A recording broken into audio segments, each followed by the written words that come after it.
টুম্পা চল আমরা গিয়ে জঙ্গল থেকে গাছের ছাড়া নিয়ে আসি। আমার না ফুলের ছাড়া অনেক পছন্দ। আমার বাড়ির সামনে আমি কিছু ফুলের গাছ লাগাবো। আমারও তো গাছ লাগাতে অনেক ভালো লাগে। ওই দেখ, সাধু বাবাটা জঙ্গলের মধ্যে বসে ধ্যান করছে। চল তো গিয়ে দেখি কি করে। আমরাও সাধু বাবার থেকে জাদু শিখবো। ওই দেখ বান্টি, সাধু বাবা জাদু করে কিভাবে উপর থেকে গাছের চারা আনলো। আমরাও যদি জাদু শিখতে পারি তাহলে আমরাও জাদু করে চারা গাছ আনতে পারবো। টুম্পা চল আমরাও সাধু বাবাকে গিয়ে বলি আমাদেরকে জাদু শেখাতে। আমরা যদি জাদু শিখতে পারি তাহলে আমরাও গহীন বন থেকে চারা গাছ আনতে পারবো। সাধু বাবা, আপনি আমাদেরকে জাদু শিখাবেন?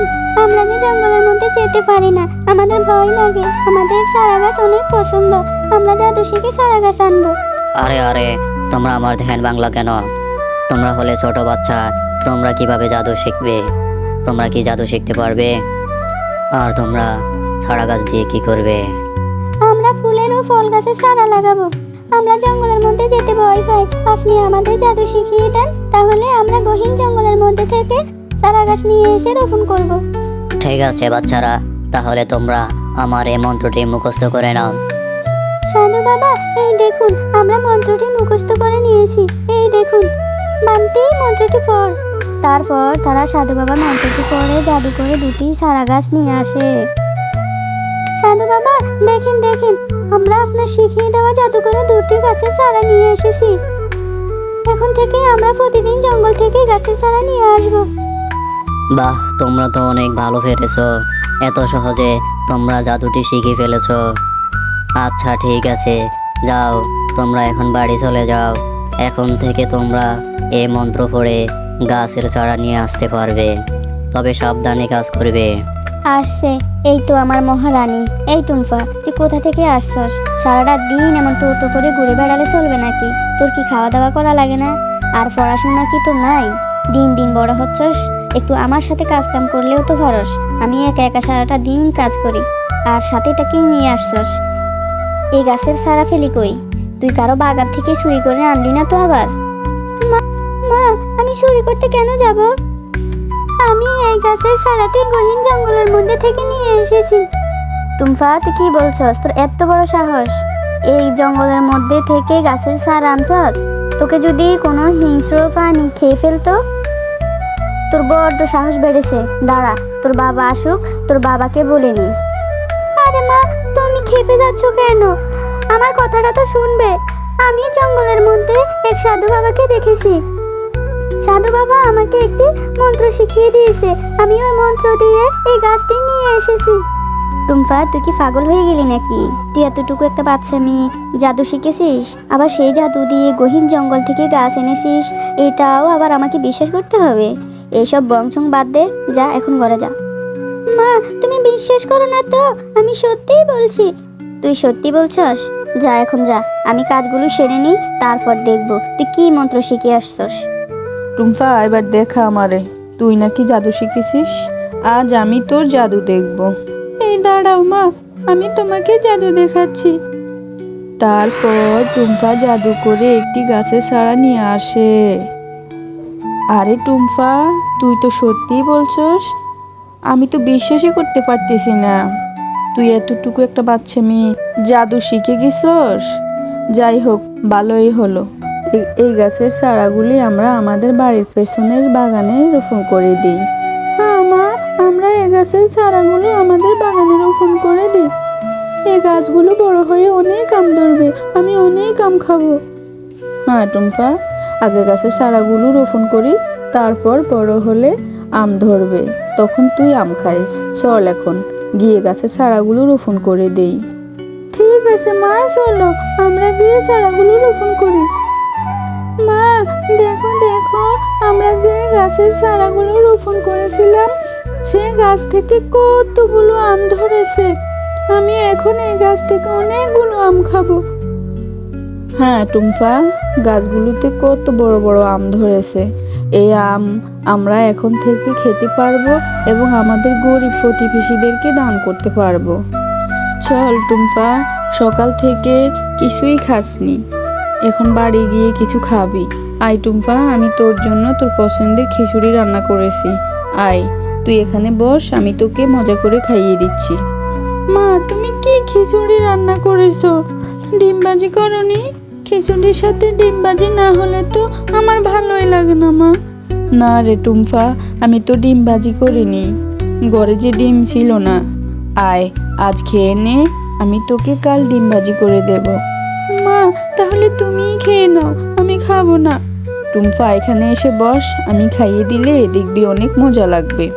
আয়, বস এখানে। মা, তুমি থাকো, আমি বাহিরে গিয়ে জাদু দিয়ে একটা ডিমের গাছ নিয়ে আসি।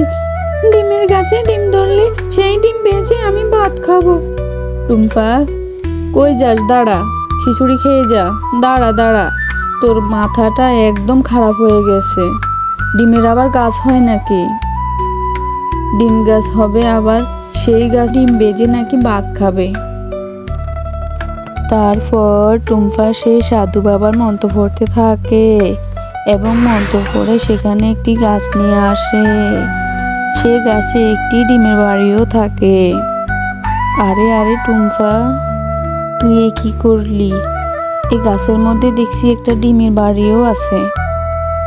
কার না কার বাড়ি তুই নিয়ে আসলি? আমি তো কিছু বুঝতে পারতেছি না, এ বাড়ি কোথা থেকে আসলো? আমি তো শুধু ডিমের গাছের মন্ত্র পড়েছিলাম, এ বাড়ি আসলো কোথা থেকে? আমি তো বুঝতেছি না। টুম্পা, আমি কিছু জানি না, তুই এক্ষুনি মন্ত্র পড়ে এই বাড়িটি ফিরিয়ে দে।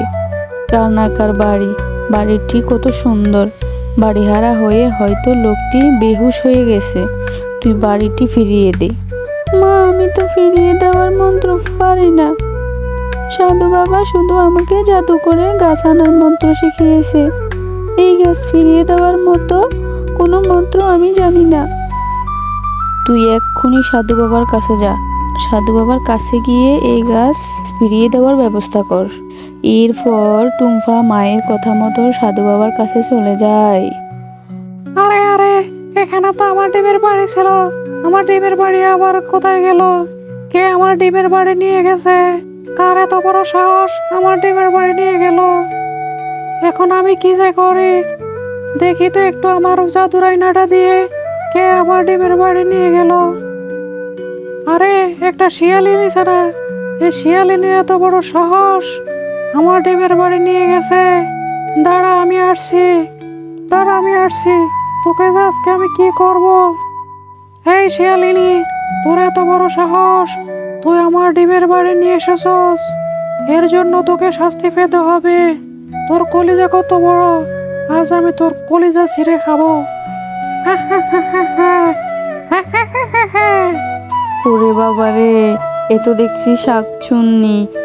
শাকচুন্নি, এই ডিমের বাড়িটা আমার মেয়ে ভুল করে নিয়ে এসেছে, তুমি তোমার বাড়ি নিয়ে যাও।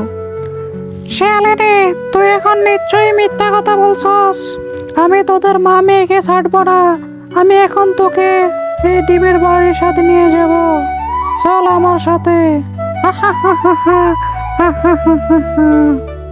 এখন থেকে তুই এই জঙ্গলের মধ্যে থাকবি, এই জঙ্গল থেকে কখনো তুই বের হতে পারবি না। এখানে থেকে তিলে তিলে তুই পচে পচে মরবি। মজা। সাধু বাবা, আমাকে সাহায্য করুন, আমি যে ভুল করে মন্ত্র পড়ে ডিমের বাড়ি নিয়ে এসেছি, এখন যে আমি ওই বাড়িটা ফিরিয়ে দিতে পারছি না। আমি সব জানি রে বাচ্চা, এটা একটা শাকচুন্নির বাড়ি। শাকচুন্নি তোর মাকে উঠিয়ে নিয়ে গেছে। সাধু বাবা, এটা আপনি কি বলছেন? আপনি আমার মাকে ফিরিয়ে এনে দেন, আমার যে মা ছাড়া আর কেউ নেই। আরে বাচ্চা, তুমি কেঁদো না, তুমি আমার সাথে চলো, আমরা ওই শাকচুন্নির কাছে যাব। শাকচুন্নির কাছে গিয়ে তোমার মাকে ফিরিয়ে আনবো। তারপর সাধু বাবা টুম্পাকে নিয়ে শাকচুন্নির বাড়ি চলে যায়। শাকচুন্নি, তুমি আমার মাকে ছেড়ে দাও, আমি ভুল মন্ত্র পড়ে তোমার বাড়ি নিয়ে গেছিলাম, আমি ইচ্ছে করে তোমার বাড়ি নিইনি, তুমি আমার মাকে ছেড়ে দাও। আমি তোর মাকে ছাড়বো না, আমি তোকেও আটকে রাখবো। তুই কেন তোর সাথে এই সাধু বাবাকে নিয়ে এসেছস? শাকচুন্নি, তুই এদেরকে ছেড়ে দে বলছি। তুই তো তোর ডিমের বাড়ি ফিরে গেছস, তাহলে এদেরকে কেন আটকে রেখেছস? তুই এদেরকে ছেড়ে দে, না হয় আমি তোকে জ্যান্ত পুড়িয়ে মেরে ফেলবো। সাধু বাবা, তুমি আমাকে মেরো না, আমি এদেরকে ছেড়ে দিচ্ছি, সাথে এদেরকে আমি আমার ডিমের বাড়িও দিয়ে দিচ্ছি। এরা এই বাড়িতে থাকতে পারবে এবং যখন যা ইচ্ছে তা খাইতে পারবে। এবারে তাদেরকে সকল কিছু দিবে। মা মা, আমরা তো এখন একটি সুন্দর ডিমের বাড়ি পেয়ে গেলাম। এখন থেকে আমরা এই বাড়িতে থাকতে পারবো এবং যা ইচ্ছে তা খেতে পারবো। টুম্পা আর তার মা এই ডিমের বাড়িতে সুখে শান্তিতে বসবাস করতে থাকে।